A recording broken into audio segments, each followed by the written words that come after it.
Good morning, Dr. O and Dr. Hilmi. My name is Ong Wei Jian and from Group 12. Today, I and my group members, who are Sarah, Hanis, Amma, and Pratip, are going to present the integrated project that assigned, which the title is about the acetylene production by partial oxidation from hydrocarbon feedstock. Now I want to present about the introduction and objective. This project will focus on the production of acetylene by using partial oxidation of hydrocarbon feedstock. Acetylene, also known as ethine, which is the most basic and well-known member of acetylenic series or alkynes, which consists of one or more pairs of carbon atoms that connected by triple bonds. Acetylene is widely utilized as a fuel in oxyacetylene welding, metal cutting, and used as raw materials for the production of various organic chemicals. For CB 4013 process plant design, the main objective is to carry out the mass and energy balance for each section by using icon or symmetry simulation software, and also to design a heat exchanger network to evaluate the heating or cooling utilities requirement for selected stream. For CEB 4022 material size for chemical engineering, the objective is to select a suitable material that can be used for the separation units with proven reasons and calculations, as well as the recommendation to improve the safety aspect. Process flow diagram. The goal of this project is to manufacture 15 kilotons of acetylene per year. So we have 180 kilomole per hour of methane and 1.08 kilomole per hour of oxygen will be fed at the ratio of 100 and 0.6 to achieve the desired amount of product. Methane and oxygen will be heated to 650 degrees Celsius separately. The streams from the heater will be blended first in the mixer before it enters the furnace. The furnace has a temperature of 1500 degrees Celsius because it is the optimum temperature for the methane to decompose it into the element. So in this furnace, there are two reactions occur simultaneously. The first one is the conversion of the O2 and the second one is the conversion of methane. All of these products are vaporized and will be sent to the separator. In the separator, the soot will be at the bottom of the product and will be removed by using the carbon filter. The top product is acetylene, hydrogen, carbon monoxide and also methane. The product will be cooled first to 38 degrees Celsius and compressed to 1.14 megapascal before it enters the absorber. We use dimethyl formamide to separate the acetylene from the other component. The dimethyl formamide that we use here is around 500 kilomole per hour, 25 degrees Celsius at 1 atm.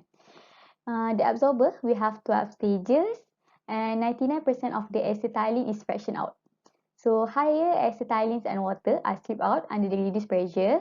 The steam will be cooled first to 50 degrees Celsius to create the different phase in the component. So the liquefied dimethyl formamide will be produced and this dimethyl formamide will recycle back into the absorption process, and the acetylene will be flowed out at the top of the product with a mass flow rate of 1700 kilogram mole per hour. 1700 kilogram per hour, so making it enough to achieve 15 kilotons per year as a basis 365 days in a year. So these are some design parameters that will be used in this study. Heat exchanger network and utility requirement. For this part, I will use problem table method to identify the pinch temperature and also minimum hot and cold utility requirement. In this part, 4 stream will be evaluated, C3, C2, H1 and H2. We have 2 hot stream and 2 cold stream. For the T actual, we get the value from the icon. For the T interval, this is the formula to get the T interval. The T mean we assume to 20 degrees Celsius. For the CP, we get the CP from the icon simulation. The CP that we get from the simulation in the unit of kilojoule per kilomole times Kelvin. So we need to times with molar flow rate of the composition and divided it into 3600 seconds to get the unit of kilowatt per degree Celsius. So this is the example of the calculation for stream 3. We get the CP of 1.5864 kilowatt per degree Celsius. From the data that we have, we can plot the steam population table. So from this table, we can get the pinch temperature. the pinch temperature is at the 0 kilowatt of utility. So as we can see here, our pinch temperature is 60 degrees Celsius. So this is the formula. So from this formula, we can get the pinch temperature for our hot stream is 70 degrees Celsius, and for the cold stream is 50 degrees Celsius. So this is the minimum hot utility, and this one is the minimum cold utility. Next is heat exchanger network design. To design the heat exchanger, we need to calculate the heat required for each stream. For this is the heat required for the above pinch, and this is the heat required for the below pinch. So firstly, for the above pinch here, the above pinch, we match the stream 2 with a stream 3. This is because Cp from stream 2, which is the hot stream, is smaller than the stream 3. Then the stream 1 we match with the stream 3. The reason why we don't match the stream 1 to stream 4, this is because stream 4 need less amount of energy compared to stream 3. This is also because if we install the heat exchanger at stream 4, it will give us high cost compared to just install the heater, since the amount of energy needed here is very low. So for the below pinch here, we match the stream 2 with the stream 4. So we add the cooler here to achieve, to make sure that the temperature achieve the target. So this is the summary for the process flow diagram, including the heat exchanger network. We have 3 heat exchanger here, and we have 2 heater to achieve the target temperature, and also 1 cooler. Part 4A discusses the selection of the material for the selected separation unit. Two-phase vertical separator has been selected as the separation unit. Two types of steel has been compared to choose the best material for two-phase separator, which are stainless steel and carbon steel. It compared the advantages and the disadvantages of carbon steel and stainless steel. The chosen material is stainless steel because stainless steel can survive and thrive oxidation-free in corrosive and humid environment. So stainless steel is a higher grade material which is better used in industrial operation.